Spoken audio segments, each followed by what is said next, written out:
Yeah, let's see if we're live. Hello, hello, hello, everybody. We are live. We are here, and we are excited. So this was almost like I was called a pop up interview time because I didn't put it out early enough. But then I kept thinking, this is the first of the year, and what better time it is than now to talk about money and finances and saving and investing. Because it's time to do something new. So we've been talking about. I've been thinking about this for a minute, and my father was big on finances, but my reason I was thinking about there are so many people that have problems with finances, and even people that I work with sometimes, and I'm thinking to myself, why is it that we struggle so hard to save, to have money to invest, waiting for the next paycheck, so I want that to change, and I want us to be that person to help it change. So first I'm gonna show a little video before the parents come. I'm gonna show a little video, and it's really cute, but it's talking about why Americans don't save money, or why it's so hard to save. So we're gonna do this little video, then we're gonna come back, and I'm gonna let everybody introduce themselves, and we'll just jump right into it. Okay, so let's do this. Why don't Americans save money?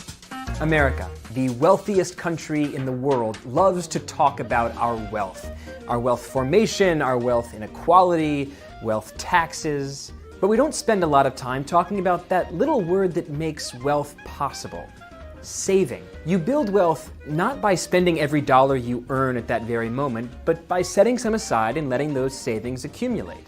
The average American household used to save about 12% of its income in the 1970s. Today we save just shy of 5%. Why do we find it so hard to put money aside? It comes down to math, psychology, and economics. The math is pretty simple.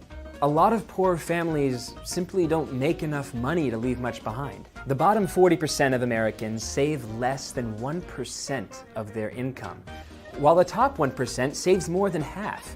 It's clear, having a lot of money makes it easier to not spend it all at once. But even for Americans who aren't struggling to make ends meet, the psychology of saving is sort of tricky. We're bad at planning for retirement because we're bad at planning for everything in the distant future when there are so many concerns right now. We plan to go on diets and then cave to instant cravings. We plan to go to the gym and then choose to just take a nap. Spending money is satisfying right now.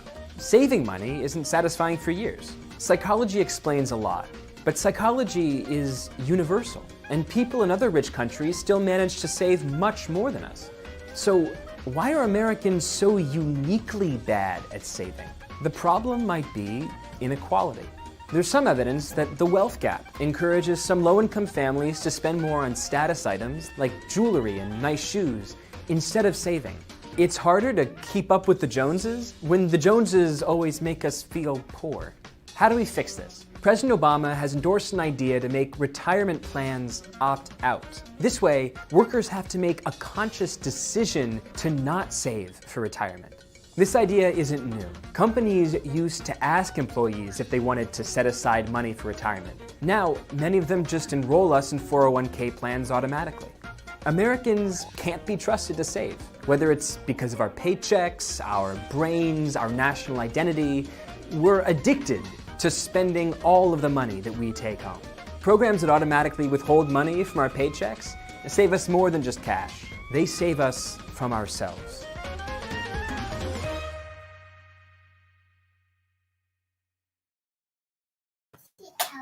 Okay. So I'm gonna bring everybody on. I'm gonna get everybody up here first, and then I will have everybody introduce yourself. One moment. And Lorraine Treadwell. Okay. Hey, everybody. Hello, how you Hey. doing? Good. How are you all? I'm Doing fine. well. Everybody's good. Yes. Okay. So I'm gonna have everybody just introduce yourself. You can tell what you want about yourself, and maybe what you do, and then I want you to answer this question: do you have a side hustle, like more than one stream of income? And if so, tell us what that is. Okay. I'll go Got it? first. Oh, you go. Okay. Come on, girl. Go Antonella, and my ahead. profession is management, And I do have a side hustle. I do taxes during the this time of year. And I usually make anywhere from $7,000 to $12,000 doing that. Nice. Next. Hi, I'm Phyllis Pope. I am a middle school teacher in alternative education. Um, yes, I do. I don't call it a side hustle. I call it my part-time job, which is pretty much the same thing. I own a tutoring business, Oh and wow. um, my business is expanding now. School districts are calling me to develop STEM, science, technology, engineering, and math after school programs for special ed students. Oh So wow. that's what I'm doing now. Mhm. I'll go next. Excuse me. Hi, I'm Rain. I work as a financial analyst. On the side, I do daycare and personal budgets. Yeah. Next.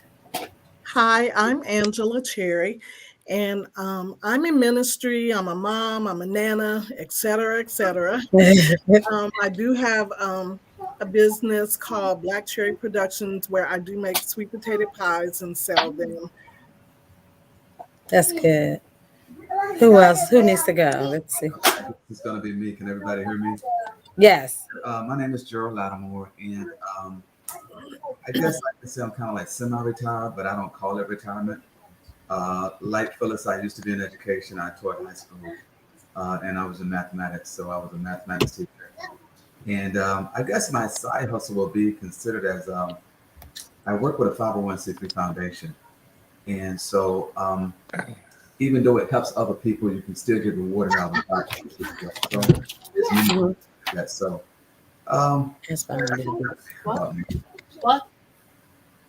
That's good. That's good. Okay. So all right. So here's what I'm thinking. Okay, so we work way too hard, and most of us, I know I work long hours to not be able to enjoy, I'm gonna say, the latter years. You know how it says your latter will be greater, right? And the latter years doesn't necessarily have to be like your 60s, 70s, and 80s. Your latter can be your 40s and 50s. Because I know a couple of people, and they're in my family. They I think somebody else is one. They worked, got I think me that Byron is. They got a good job, right out of high school. They didn't even go to college. They worked their time. They retired at 45 and 50. And they were able to leave the job that they hated, because a lot of people are working jobs that they can't stand, but they feel stuck there because of money. So they stay there because they got to make this much money. But these people that I know, they have retired at 45, 50. They're doing what they want, what they love, and when I say retired, it's almost like what Gerald was talking about. They still work, they go out and do something, but they're doing what they love now, as opposed to, doing what you feel like you have to do to make the money. So it's time for us to try to set stuff aside or get in a place where we can work our passion and not necessarily feel like we're stuck somewhere and always waiting for the next, 2 weeks. I can't wait for the 2 weeks. Some people get paid monthly. You waiting at the end of the month for that check to come in, But let me let Lorraine Treadwell in. So that was one of the reasons I wanted to have this conversation. And so Dr. Cherry, I see you just got on. What I was asking everybody is just like, how you doing? Introduce yourself and then tell us something about yourself, what you do. And if you have a side, I call it a side hustle, but another stream of income. Because they say we're supposed to have more than one stream of income. So if you have another stream of income, what is that? So first of all, can y'all hear me okay? Yeah. Yes. Yeah. First and foremost, good evening to everyone. And I gotta talk to Angela offline. We may be related. So I gotta, since he got that famous Cherry last name. So anyway, Byron Cherry, Norfolk native, now retired from the military in 2008. Retired colonel, living in Northern Virginia. When I retired, I started a cybersecurity, financial management, logistics company. And now we're 13 years old. So you want to call it a side hustle. It's a side full-time hustle. So we're proud to incorporate Rain. She's one of my employees. She works for me. And we've been doing it for 13 years now. And I'm not going to talk too much because I want to just get into what everyone has to say. And I would chime in when y'all need to chime in. But it's a great thing. Working for yourself is fun. And I think we all know that, but it's work. It's nothing easy about it. And I think one of the things when I talk to people, different groups of people, I find out that a lot of folks, when they want to start something and think they're supposed to become a millionaire the next week, like after 1 month, why am I not rich? Well, because you're not rich because you don't know what you're doing, because anything takes time to build, to grow. And then when you work, you will see the fruits of your labor if you dedicate yourself to that mission, to your vision, to your goals. And I think that's one thing that a lot of our people don't seem to understand. And like I said, I'll help anybody, and Lil Rain know that. I talk to them about it. I'll show you what I did. I'll show you what I know to help you get there. I have no shame. I want everybody to make money. Right. So that's the bottom line. Yeah. That's good. That's good. Okay, one more. Lorraine Treadwell. Hi, how are you? I can see you now. I'm good. How are you? Hey, so if you want to introduce yourself, tell us something about yourself. And if you have a second stream of income, side hustle, tell us what that is. What do you do? What's that other way of making money? I'm Lorraine Treadwell. I work for Riverside Hospital, and I also get my Social Security. Okay. So That's my good. side hustle is Riverside, because I only do it part-time. Okay. Yeah. That's good. That's good. Okay. So let's jump right into it. Okay. So we all know that few things cause as much stress as money. Money can cause a lot of stress. I mean, in everything, in your relationships, in your marriage. Oh my goodness. You know, you can have some serious fights in a marriage over money or lack of, or spending habits and stuff like that. So let's jump in. So what is your anybody can jump in. What is your relationship with money? Meaning, you know, your belief. What did you grow up knowing or learning about money? What's your relationship with money? Well, I'll say something. When I grew up, and my sister and I were talking about this sometime last year, because my father passed away a year ago this month. And we were talking to someone, and we were talking about how we never were taught to save, and how it affected us, you know, as we grew and we became adults. And I was really financially illiterate, you know, even in going to church or going whatever, understanding you can tithe, but still struggling and all that. Not now, but I'm just talking about, you know, in the past. But it's very, very important to become financially literate. I believe that should be something taught in schools as well as homes. You know, sometimes we're teaching, I don't know, different classes in school that don't really pertain to help them have life skills. You know, again, it's also parents, but if the parents don't know, again, my parents didn't teach me. And so there was a deficit there. And so over the years, you know, it's been hard at times for us. But now, you know, as I've becoming to learn more and grow and learning about finances, things are changing, paying off things, you know, so things are getting better. I'm not all the way there, but it definitely has gotten better. That's good. I like to chime in. I like to kind of back a little bit on Ms. Cherry, what she was saying about the family and the legacy in terms of savings and growing money. You know, back in the day when I grew up, we had something in elementary school and middle school, where at that time it was called junior high school, where that you save a quarter or 50 cents or something like that. You had a little book, you put it in, and then you just insert the coins in there. That was one way of saving. But I think, and when I just listened to Ms. Cherry, what she was saying, it was 5 of us when I was growing up in terms of all of our siblings.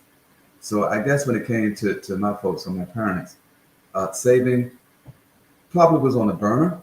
But in terms of doing it, since it was so many of us, and we didn't look at it at that time, 5 kids back in those days wasn't a lot of kids, but today it is. You know, it was just went too much to go around in terms of saving. So everything came in, pretty much went out. So the strategy is saying that you need to put something to the side for a rainy day. That wasn't always discussed. But I will give credit to some of the schooling that I had, that they kind of pushed that effort in terms of saving. But the most important thing I look at it now is that you're never too old or too young to start saving. No matter what your age is, you can always put something away. And we have to get off the bandwagon and say that when we save, it has to be this astronomical fund that we need to reach. I think we use the wrong ruler when it comes to saving. Yes, some people can save more than others, and then some people can't save that much. But I think just in saving, I think just having something on the side to go back on when you need it is always a good idea, and it's always a good practice. So I'll leave it there. That's good. That's good. Anybody else want to answer that? Sure, I'll chime in. I think what everyone's saying is correct. I know growing up with 6 other siblings, total 7 children, we had no idea what saving was. Because dad worked 2 and 3. He worked 2 jobs during the week and worked at his friend's grocery store on the weekends, trying to feed 7 kids. And mom worked as a cook in a school. So everything came in, like Drew said. Hey, Drew, I forgot to say hi to you, Drew. But everything that came in went out either buying food or paying bills. So now, and here's the thing. I think what Lorraine, I think you got it kind of spot on. It's never too late to start saving. I didn't really start saving to really just about right before I retired for the military. That's when I was about 10 before I retired. But you got to do something. Even now, I tell kids, if you put $1, $5 a week, $5 a day, whoever. Lorraine got a good program when you save. I think you do $1 a day, whatever you're doing. That's a really great thing you're doing. You can save so much money, and just if you put $1 a day up for 12 months, that's $30 a month, $360 a year, and you do that every day. I mean, everybody has $1.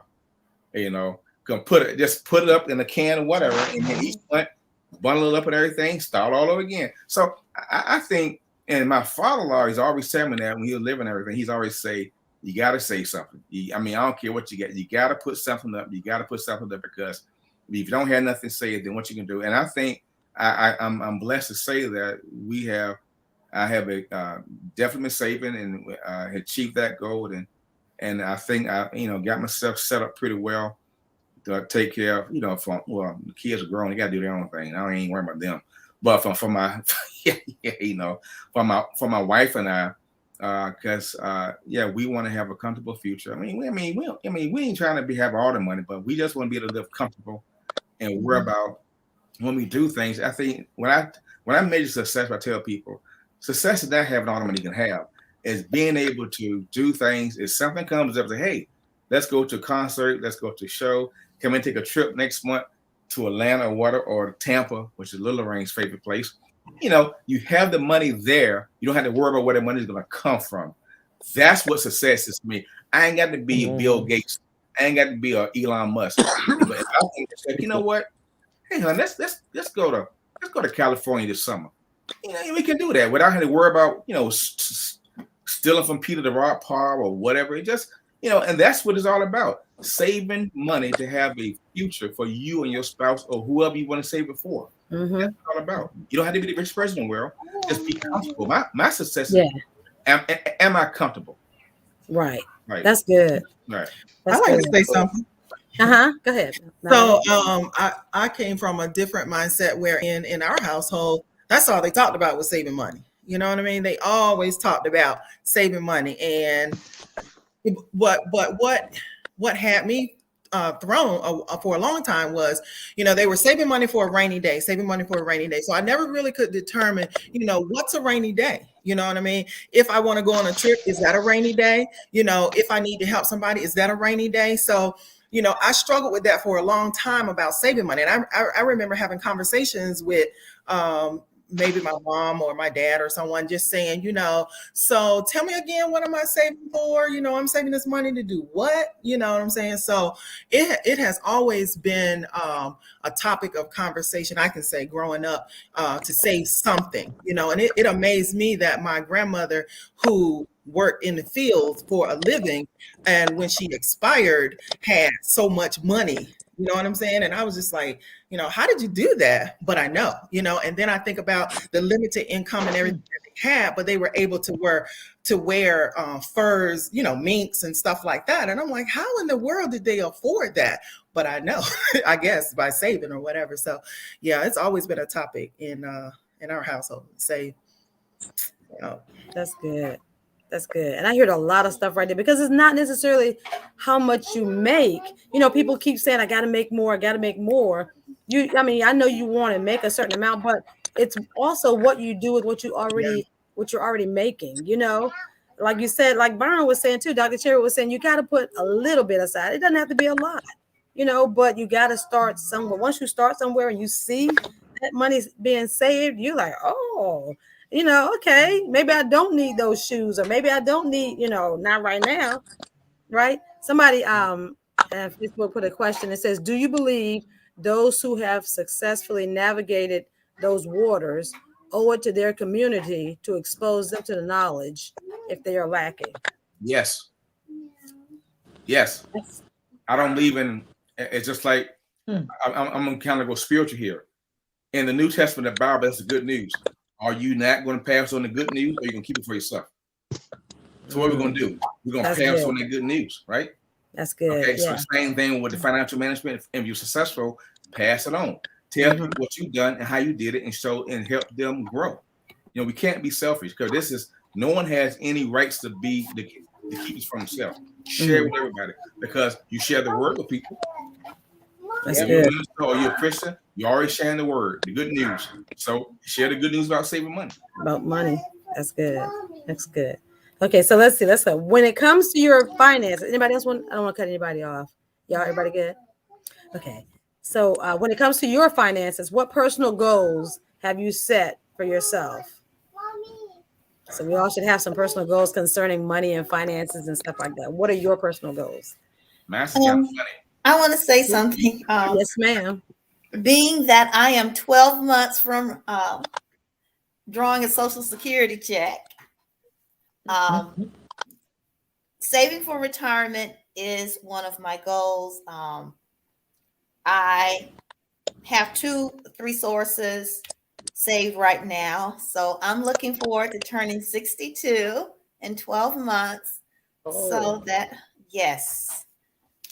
I can start my retirement. I'm not quite sure if I'm going to stop working. I don't know. It all depends on how I feel and how things are. But that's definitely one of my goals. Another goal is to enjoy retirement, travel, do something interesting. Yes, that's great. Yeah. I got to be Phyllis. I started getting mine in April in 4 months. Oh, in 4 months? I'll be 62 in April, so I'm gonna definitely. Oh, wow. This is funny. I'm gonna take this. This is a sidebar. When I first, hey, why don't you just wait till you're 65 and everything? You know, just wait 62. That's well, because when I did the math, if I wait till 65, I'm just gonna make just $200 more a month. So why wait till 65 to get $200 more a month? Then, like you said, Lorraine, life you don't know what's gonna happen. Life won't promise. So if I'm still living, draw it now. You know, and you know, I ain't worrying about that $200. When I turn 62 in April, I'm filing. Come on. Yes. I may begin to file like in September of this year. Make sure that it's ready. That's right. Good. That's right. That's good. Anybody else want to share your goals, your personal goals that you set for yourself? Go ahead, Rain. I'll share mine. Okay, so I definitely want to be completely out of debt. I have student loans now and in my car. So that for my parents, I want to make sure they don't have to work once I like really make it. So I like to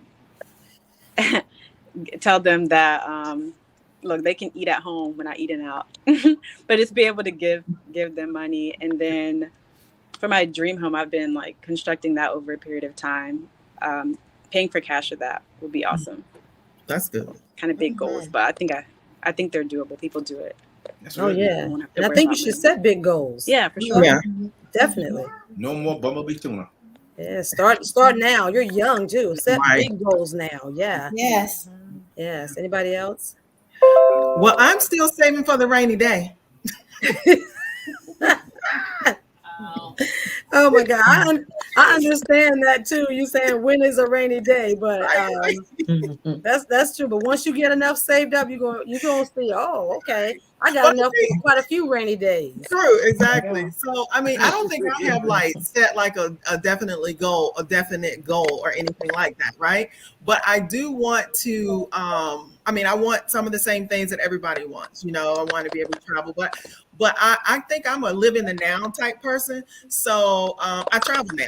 You know, I'm not waiting until I'm blah blah blah, and then I'm gonna take all this travel and stuff like that. I do it now. You know what I'm saying? I like to be set up so that, you know, right now, my children that are grown, they all are grown, and they're all doing, you know, fine. They haven't, you know, they haven't been leaning on me to help them financially in any way. So I'm cool with that, and I'm hoping that stays like that, you know.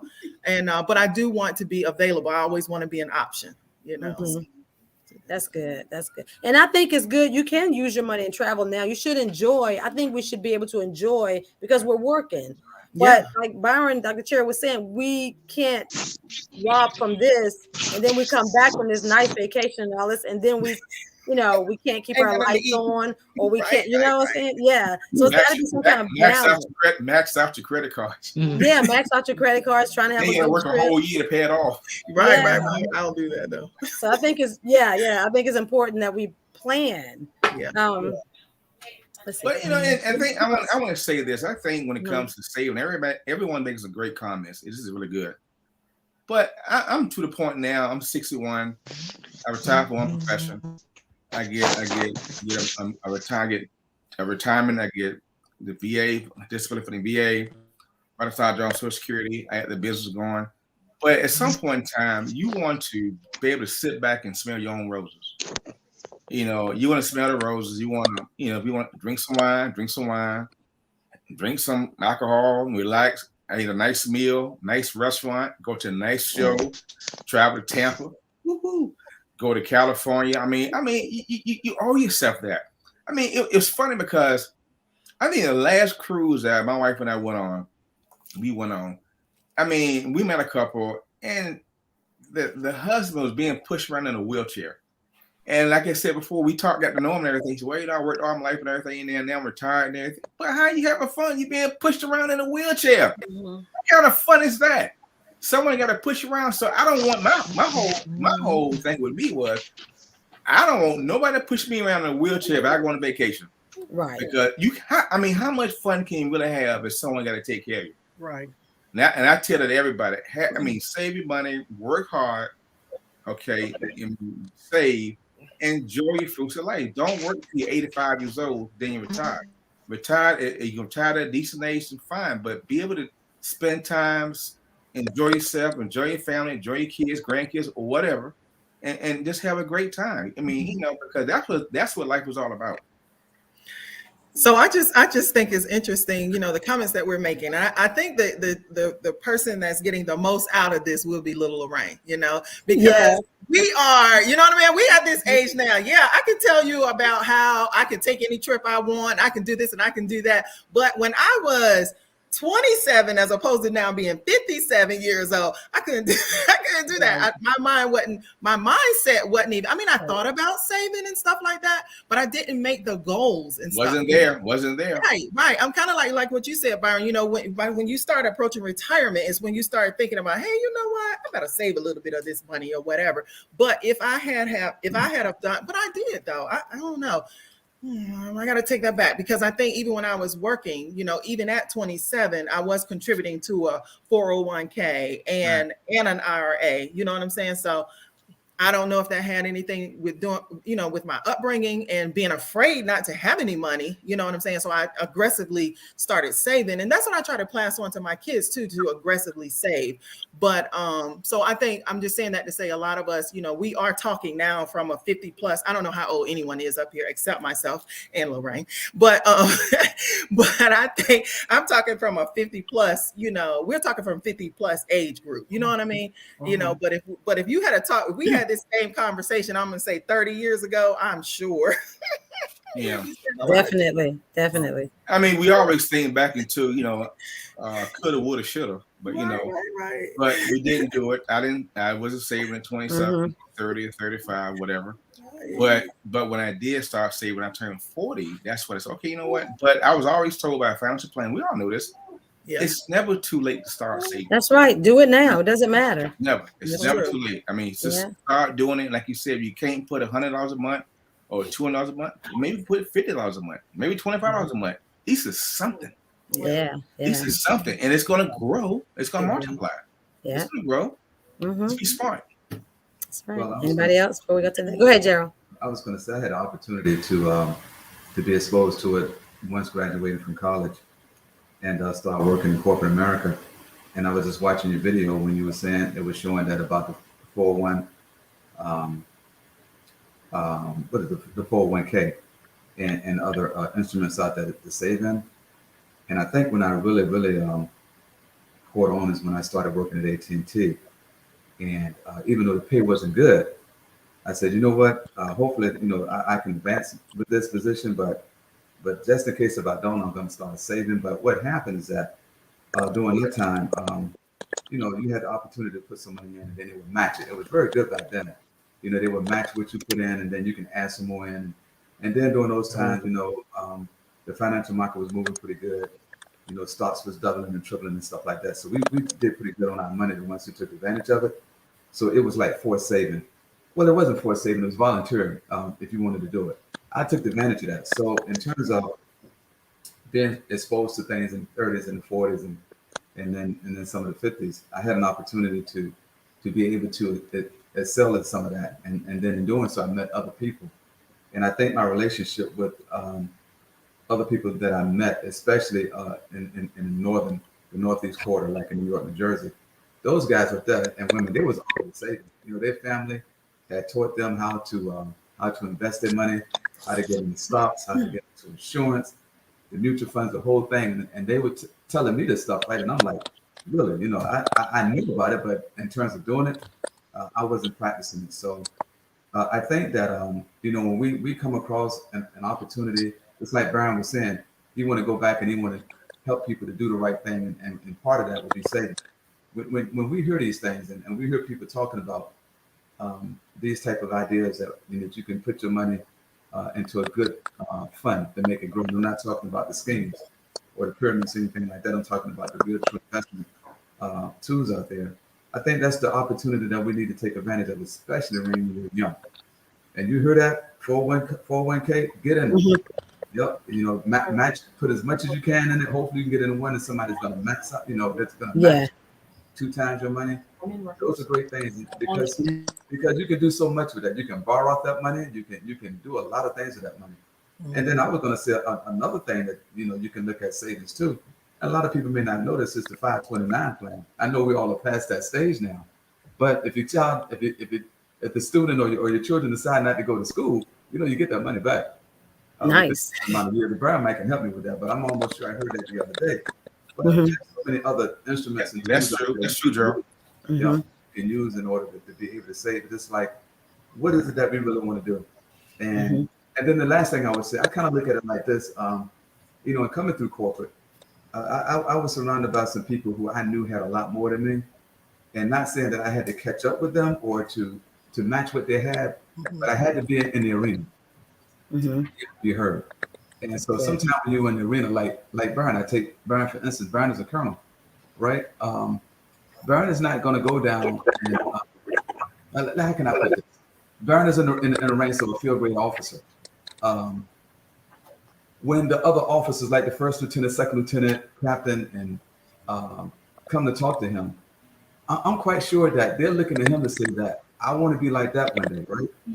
And so his reflection is going to be that I'm going to teach you or show you how to get that, to get to that point. I think that's the training that I had coming through in terms of corporate, especially in the military, but definitely corporate also too. And I just took that with me and said, you know what, I'm just going to this. I'm going to take this on and I'm going to grab and hold on to it. And then when I start teaching, and I tell you, man, teaching is a profession that a lot of people who do not take advantage of the opportunity, and a lot of teachers don't say, first of all, they don't make a lot of money. That's one thing. And that's one of the things I went in when I went into teaching. I started teaching, telling those teachers, you need to save your money.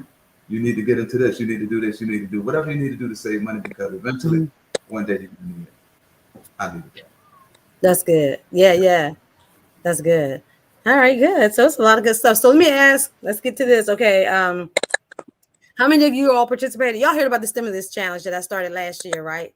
Everybody, because I kind of put it out on Facebook a lot. So I guess everybody kind of like heard about it. Actually, it's pretty cool. Yeah. And so you know how I thought about it. So, you know, what, a couple of years ago, well, last year, right, when COVID and everything got really bad and they started sending out stimulus checks, right? And, you know, when they first started doing it, you know, everybody was calling everybody, did you get yours? You got one, you know? And I'm like, I didn't get mine yet, you know? So everybody was like waiting. I mean, we were waiting for that check. And then somebody was like, well, I already got my second one, you know? And we were like tripping over this check. And I'm not saying, you know, yeah, I wanted mine too, because if you're giving out free checks, You know, I it's want like, mine, right? Look, this. Yeah. But then I thought, I was like, you know what? And I said, do you know, I added it up because I think one of them was $600 and something. I said, do you know if you save $1.65 a day, that's your stimulus check? So then I was like, I'm going to do a stimulus challenge. That's where it came from, you know? And I said, you can either save $1.65 a day and you'll have your stimulus check. And, or you can do what I did. I upped mine personally for myself and did $2 a day. And I was like, you get $730. So I just, this past, when January started, I went and because I did it and I deposited my $730 that I saved. I was laughing, Lorraine, because I think we all up here old enough besides little Lorraine. She's not going to remember this, but you saw saying everybody wait for that summer shit. You got yours. Mind me when the government's getting with that free cheese. Yeah. That's right. Look, we all, I mean, Phyllis, Angela, Gerald, myself, Melon, Anthony, we all remember that when the government getting their free cheese. That free cheese. You know, that's why I started laughing. Everybody started, it was free. Everybody like, well, my shit, I got my shit, You know, like this like folks like Chinese some free cheese or something. You know, right. So back in the day, little Lorraine, you too young to understand it, but back in the 60s and 70s, the government had a program where they were giving away to people free cheese.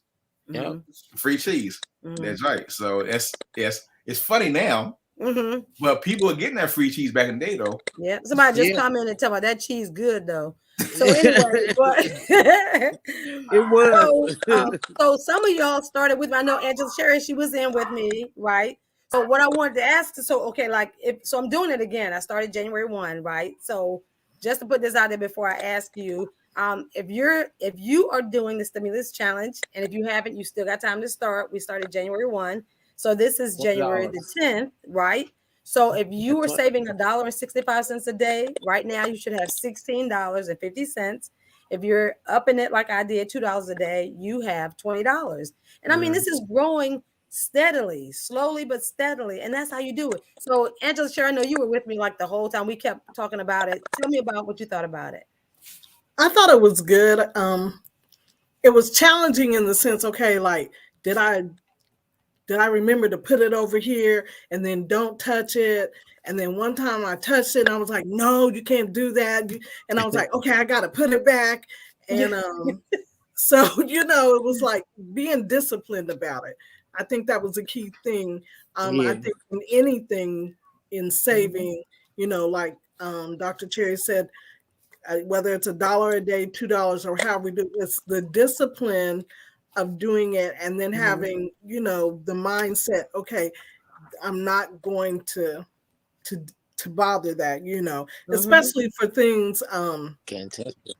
For that you know, like if you just want to go buy a pair of shoes or whatever, you know? And I think you also have to look at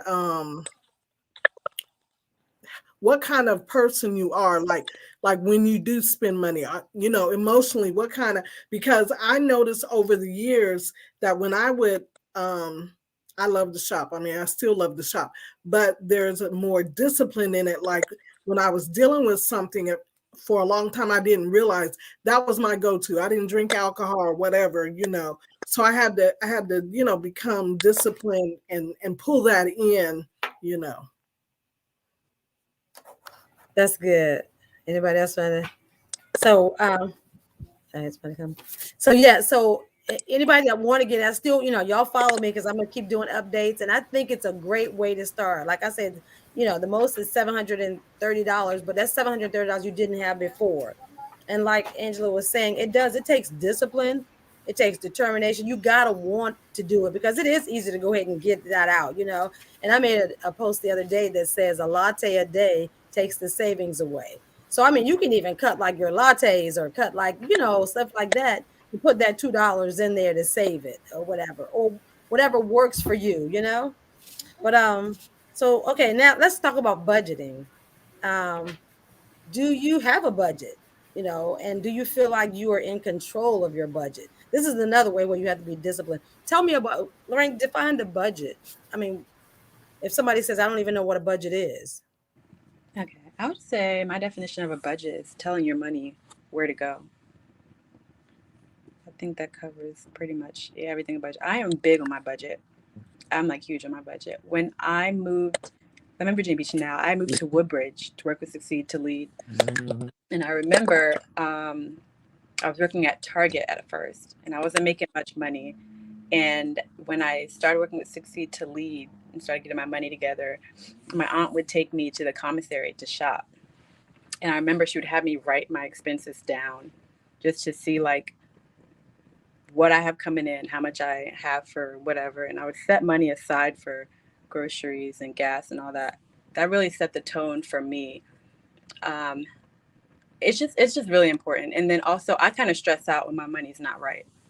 Like I'm not in a good mood. I'm not fun to be around. Like I don't like life. So I'm big on making sure that before I get paid, before that paycheck comes in, I already know where every dollar is going, like all of it.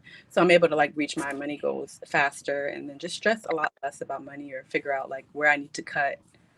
So I think they're really important. And that's why I push budgets super heavy, because the more money you make, the more money you have to blow on stuff that's unimportant, the more you in your life. So big on I think the key there with the budget, I think Little Rain gave a great definition of a budget. The bottom line is with the budget, you should always you gotta know your receivables and your expenses. And if your expenses more than receivables and you're doing something wrong, that means you're spending more money than you have. And that way, that's what we call living outside your means. But when you save money, even if you start if you make money right now, you pay on your bills, you're doing right now, and you're budgeting. So we start making more money. Don't change that habit. Continue to do the same things you're doing. So like some people, they start making more money, they want to spend more. No, don't do that. No, take that difference and put it up. If you're making $1,000 every 2 weeks, say $2,000 a month, and all your expenses come to $1,000 a month, okay, pay that, save something, then get a raise making $3,000 a month. Keep doing the same thing. Don't increase your spending. Just keep spending and paying those bills, what you're paying. Now you got $2,000 a month in disposable income, and you want maybe you can put maybe $500 or whatever you can save a month. Put up a month. But people have a tendency, and especially Black people, African Americans, when we start making more money, we want to spend more, and that's defeat the whole purpose. The whole purpose is when you make more, you want to save more. And I think we got it backwards because we like, okay, if I make more, I can spend more. No, you make more, save more. Okay, and that's what we got to get. We just got to get in that mindset. I think when it comes to me about the budgeting part, I've always been high on budgeting, probably more so when I was in college in Norfolk State and taking accounting, and then that kind of like gave me an idea of what this was all about, and I kind of like slid that over to the budgeting in terms of home budgeting. So when I was able to be on my own and moved up to the Northern Virginia area and then started working for AT&T, I think I'm sort of like a conversational person type. I like to talk to people. So one of the things that was brought up to me is that, you need to join a credit union. And so when I went to join a credit union, I established the relationships with the people there. And this one lady that was very instrumental in terms of getting me on that path in terms of budgeting. Her name was Elaine. And I would go in and I would talk to her on Saturday because it's building a relationship and it's talking to people. And she was showing me, this is how you want to do your budget. And this is how you want to do your budget as it relates to saving. So it's just like, I guess for me, it's like I knew what I needed to do, but also too, having that second person or that third person that's saying why you should do it, and then it kind of clicked in because, saving $100 every pay period, it really helped. It was hard, but it came back into play later on. But just like you were saying, when you do that budget, you find out that sometimes you have a little bit more money on the side than you thought you had because you don't spend everything you make. And then I started making more, and then I said, you know what, I can't spend more. I need to start putting more money in the savings. And so that's what I did with the 401k. I started making more. I started doubling more back down on the 401k as much as I could. And that really helped out. But that's building those relationships in those financial institutions. And I always try to work with African-American people because I know they're going to be straight and they're going to tell me what I need to know. And we have those conversations on Saturday morning. And we have that time, in the morning with not a lot of people in the branch. And we just had a good time doing it. And I learned so much from them. And I think, passing on that information. Mm-hmm. That's good. That's good. Anybody else want to talk about the budget? Okay, so I know even with me, Lorraine. Add something really quick. Sure. Oh, so I think also with budgets, they are kind of hard to upkeep. So what I do, at the end of my budget, if I keep my budget, then I reward myself for something, because we're not tyrants. People need incentive. People need rewards. So whatever that is, I like to get my nails done. So usually it's my nails or or a hiking trip with my dogs or something. I do something to be yeah, that was dope. You did it, because I don't want to just keep work, even with my budget and then never have any kind of reward for that work. So I think it's important to reward yourself when you or treat yourself to some cow pork. What you say? Or treat yourself to some cow pork. Oh wow. Okay. Okay. But you know what? Growing up, I never did a budget for myself, and really recently, I didn't do a budget until Rain started saying, let me see how much you. And then a lot of people don't want to do a budget because they don't want to show how much they're making or how much they're wasting, or spending. But for me, the only way to get a handle on that is to just put it out there. Okay, this is how much I make. And this is what I spend. Because if you look at I was telling one of my daughters, if you look at her bank account, you can see a lot of her money goes to food. And I'm like, if you cut some of that food, eating out, getting deliveries and stuff like that, you would be surprised at how much money you have. But I like the thing about budgeting because when you budget, you know how much you have, how much is going out, and you can make adjustments. Mm-hmm. And Rain is good at it. She's good. Yeah, she helps me a lot. Okay, so we almost have time. Go ahead. Oh, I just want to say about the budget thing. So maybe I need to talk to you, Little Rain. But I do have a budget, but it's not written. I know that's crazy. I just kind of know in my head, how much I make, what I'm going to spend, what I'm going to save over here, what I'm going to put over here. Oh, I got a raise. Let me put this over here. But I don't necessarily have it on paper, which probably would be better. I probably would do much better with it on paper. But Mel, you know what, Mel, that's good. But it's okay, because if you know what you're spending and what you got coming in, what you're going out, that's okay.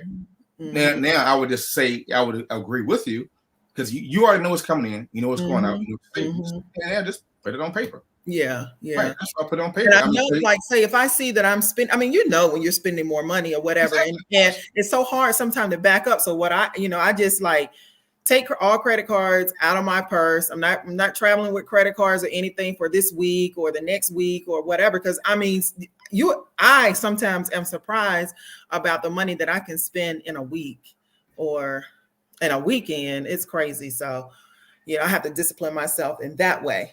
Just take all spending power out of my purse. And I'm not one that remember my credit card numbers and stuff like that. And that's a good thing.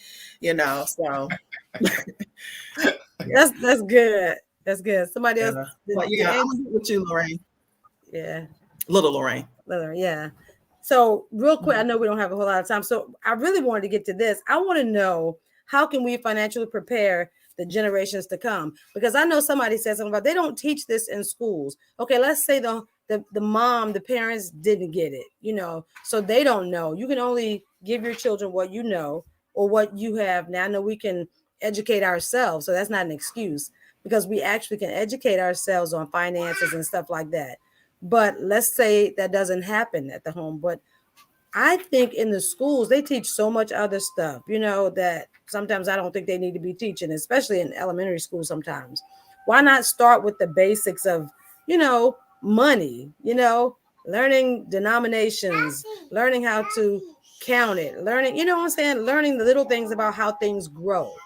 You can make such examples for the kids about how things grow. So I want to know, how can we, I know, Phyllis, you're in the school system. Why isn't that in there? Okay. I want to say this, and I'm going to veer to the left just a little. One of the largest institutions in the Black community is the Black church. Everybody goes to church. I feel that finances, because you collect finances each and every time you meet, finances should be taught there. We put so much on teachers, we put so much on schools that you can see right now there is a shortage of teachers. I have no idea what happened to them, whether they went to other jobs, retired, but I think we need to go back to the African American church and allow that to be one of the first educational institutions as opposed to the school. The schools cannot do it all. Education as we know it is breaking down. Not quite sure what that's all about, but that's where we are. Surely I can begin to tell you a number of things that we can remove from the curriculum and put finances. There's nothing wrong. You can always talk about finances. Math is finance. Finances is math. So that's where I am with that. So I'm in agreement that yes, it should be taught in school, but the African American church is one of the largest, most respected institutions in the Black community. That's good. That's good. Somebody made a comment and they said public schools were not created to teach children life skills, but to teach them how to work in factories. So especially in poor neighborhoods, the burden is really on the parents to introduce prudence and sound financial principles to their children. I cannot argue with that. I mean, we rely on the schools a lot to teach our kids things that we should teach our kids. And the schools is not there to teach our kids life skills. Mm-hmm. I don't want my kids going to school and the teacher teaching them about life.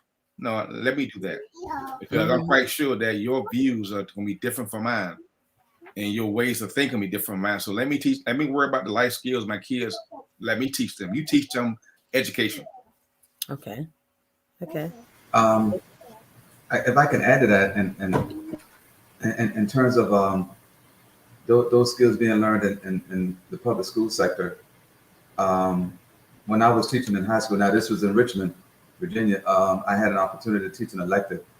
It was called personal finance, actually. And but by the time the kids got it, they were like in the 11th and 12th grade. And I think that they should have started a little bit earlier than that, maybe like in the 5th grade, 4th grade, and then bring that all the way through. And then, like the comment was made, church is a good place to where you can start learning how to budget and learning how to save. I can remember being active in the church in New Jersey, and I'm quite sure that the church office, the person that handled the finance, and even the pastor, because the pastor look at who tithes in church too. He pretty much knew how much he was making a year, because every week or every time we got paid, you can see the same amount come in terms of the tithes, right? But that was part of the budgeting, and that was part of the one part that I had set up first in terms of on that line item coming out was the tithes, and then everything else fell into that.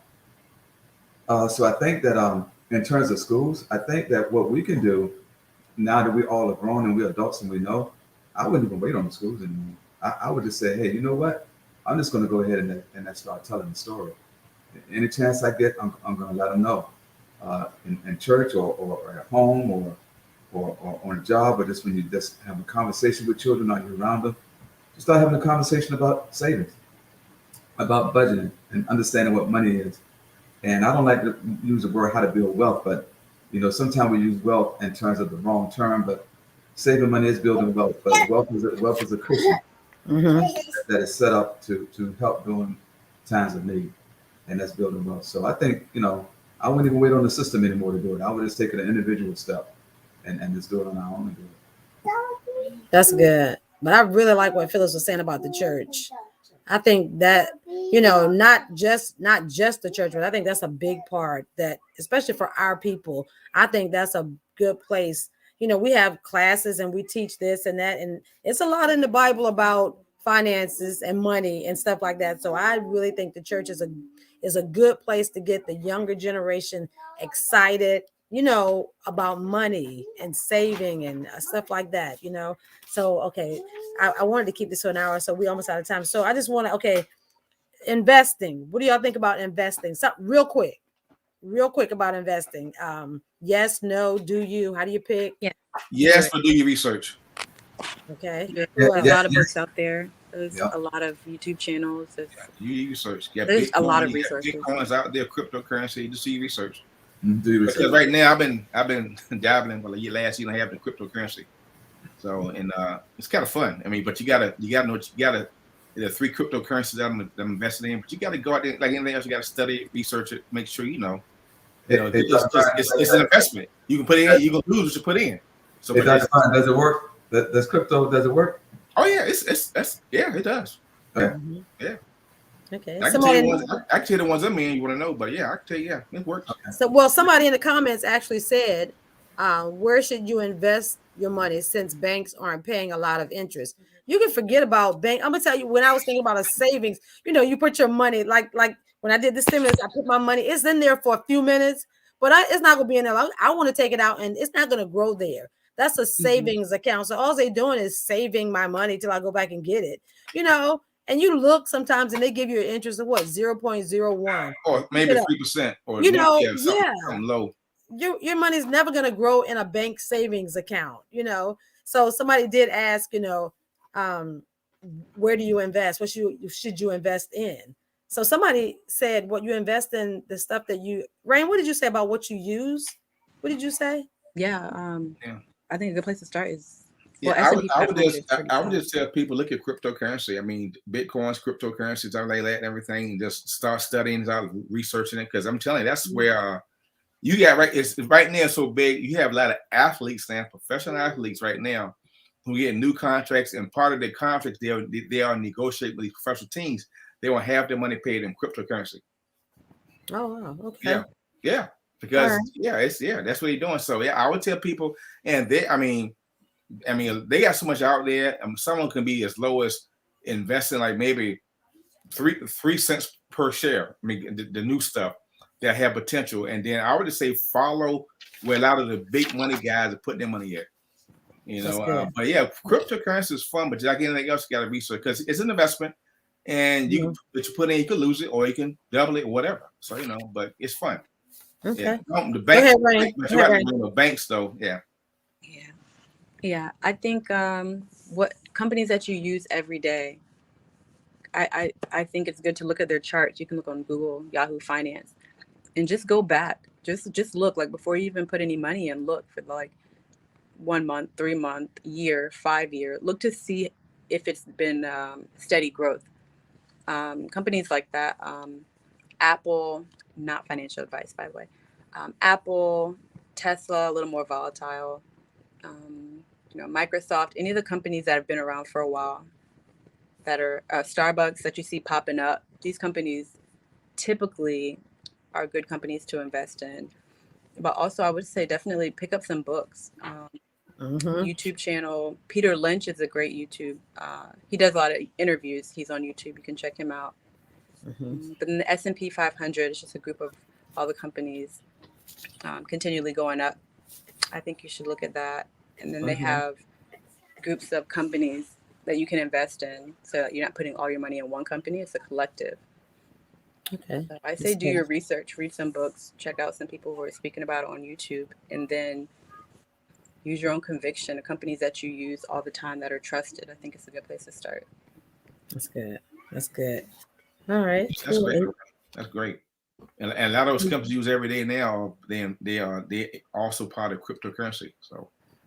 Okay. Yeah. Phyllis had to leave. So okay. So anybody else? So we're gonna wrap this up because it's been an hour. I try to keep it to that hour. That's because we could never finish all this. This would take many podcasts and interviews and things like that.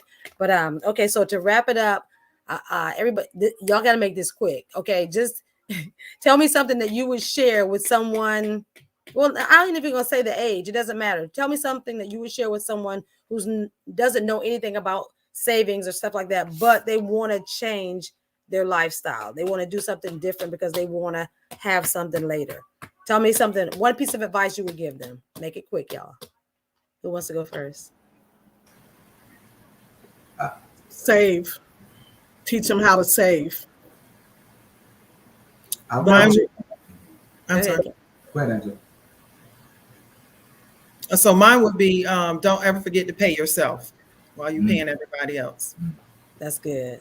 If you never started if you never started saving before, if you whatever road you take is a beginning and is better than nowhere. That's good. Who else? I would say check, see, and read and see what the word says about the word with the big W. See what the word says about finance and savings. I say adopt a mindset of discipline. Good starts. That is a good start. Yeah. Any road take you anywhere.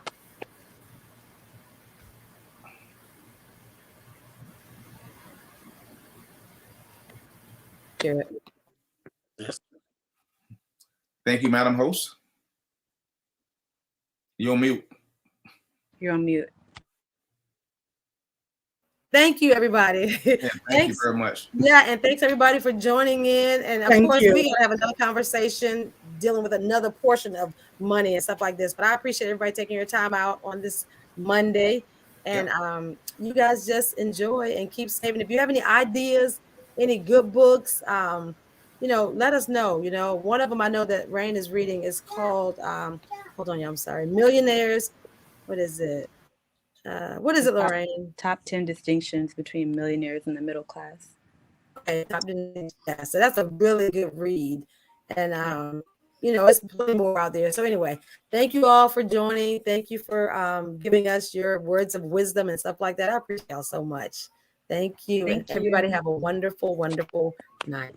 Thank you. Good night. Good night. Bye-bye.